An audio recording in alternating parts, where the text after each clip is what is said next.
Info Intox avec Marc Paupe ce soir. Marc, bonsoir. À peine sorti des violentes inondations meurtrières, le Texas est confronté à des rumeurs selon lesquelles ces inondations auraient été provoquées par une société américaine d'ensemencement des nuages. Racontez-nous un petit peu. Oui, effectivement, Claire. Regardez cette affiche qui se trouve derrière moi, qui est très virale sur les réseaux sociaux. On peut y lire faux météo, vrai dégâts. Et cette affiche, elle est relayée par de nombreux internautes. Et en particulier, cette femme qui s'appelle Candice Taylor. Candice Taylor, on ne la connaît pas très bien ici, mais elle est candidate républicaine pour les élections de mi-mandat aux États-Unis. Et elle nous dit que les inondations au Texas de ces derniers jours ne sont pas juste dues au changement climatique, comme on peut le lire ici, mais c'est aussi le cloud seeding, c'est-à-dire l'ensemencement de nuages, la géo-ingénierie ou encore les manipulations de l'homme. Voilà ce que l'on peut lire sur ces messages. L'ensemencement de nuages, c'est une méthode qui sert à modifier la structure d'un nuage et qui permet de le gonfler avec plus d'eau principalement pour le faire pleuvoir sur des zones plus arides et ainsi éviter les sécheresses qui sont donc principalement très présentes au Texas. D'autres internautes, en tout cas, eux, se tournent vers un autre homme qu'ils pointent du doigt principalement, qui est ce jeune homme de 25 ans qui s'appelle Augustus Dorico, qui est le PDG d'une société qui s'appelle Rainmaker, qui veut dire faiseur de pluie littéralement. Et selon ces internautes, eh bien, cet homme aurait mené des tests dans le Haut-Texas, en tout cas quelques jours avant le 2 juillet, soit 2 jours avant les inondations au Texas, et qui aurait ainsi engendré de nombreuses inondations depuis. Et voilà ce que nous dit cet internaute, notamment un test au Texas a provoqué les fortes inondations dont le bilan s'élève à plus de 78 personnes, 78 morts, pardon, c'était le bilan au moment où le tweet était écrit. Évidemment, ces messages ont aussi relayés par d'autres internautes qui montrent d'autres cartes à l'appui comme preuve de l'implication de ce jeune homme de 25 ans, notamment cette carte ici censée montrer donc l'ensemencement des nuages au-dessus du Texas ces derniers jours. Et que sait-on, Marc, de ces accusations? Est-ce qu'elles sont fondées?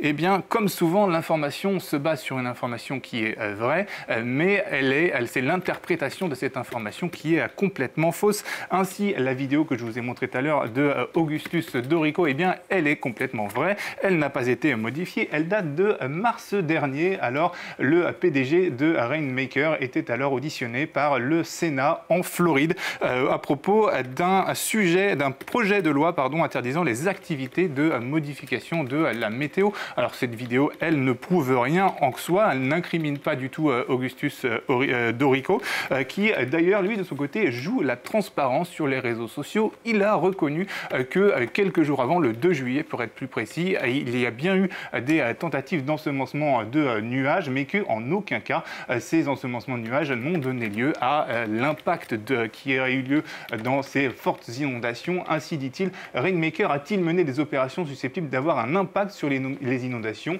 Non, nous dit-il dans un tweet. Les dernières missions d'ensemencement avant l'événement du 4 juillet a eu lieu début d'après-midi du 2 juillet. Une brève mission d'ensemencement de nuages, peut-on lire ici. Puis il termine son message en disant ceci: les nuages ensemencés le 2 juillet se sont dissipés plus de 24 heures avant le développement du complexe orageux qui allait produire les pluies diluviennes. Précisons tout de même que ces techniques d'ensemencement des nuages, eh bien, elle est tout à fait légale, elle est autorisée au Texas, comme le prouve ce document. Elle est même nécessaire puisqu'il y a de nombreuses sécheresses au Texas. Alors ensuite, on a Augustus Dorico qui a également rajouté ce message pour être tout à fait clair: pour assurer la sécurité et prévenir tout risque d'inondation dû à l'ensemencement des nuages, Rainmaker a suspendu ses opérations conformément aux critères de suspension du département des licences et de réglementation du Texas. On voit bien donc qu'il s'agit de fausses informations et tous les documents censés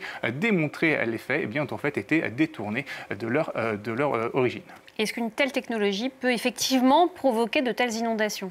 Eh bien non, il s'agit là d'une nouvelle théorie du complot, une de plus, qui fait croire qu'à chaque fois qu'il y a d'importantes inondations dans le monde, ou même surtout aux États-Unis, puisque c'est le cas ici, eh bien, ce serait l'œuvre d'un méchant, d'un homme qui aurait donc géré ces inondations.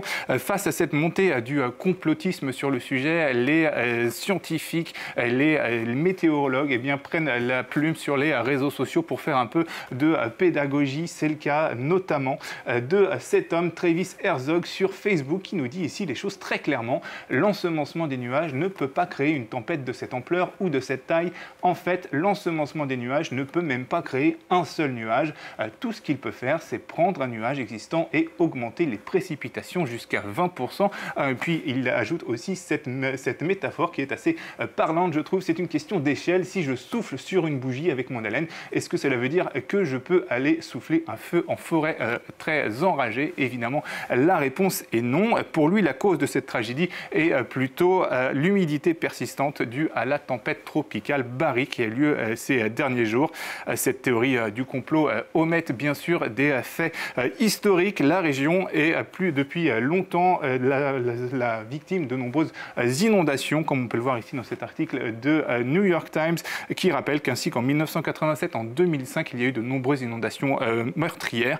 La région a même hérité d'un nom très clair là-dessus, puisqu'il s'agit de la Flash Flood Alley, qui est ainsi l'allée des crues imminentes. C'était Info Intox. Merci beaucoup Marc Pope, restez avec nous.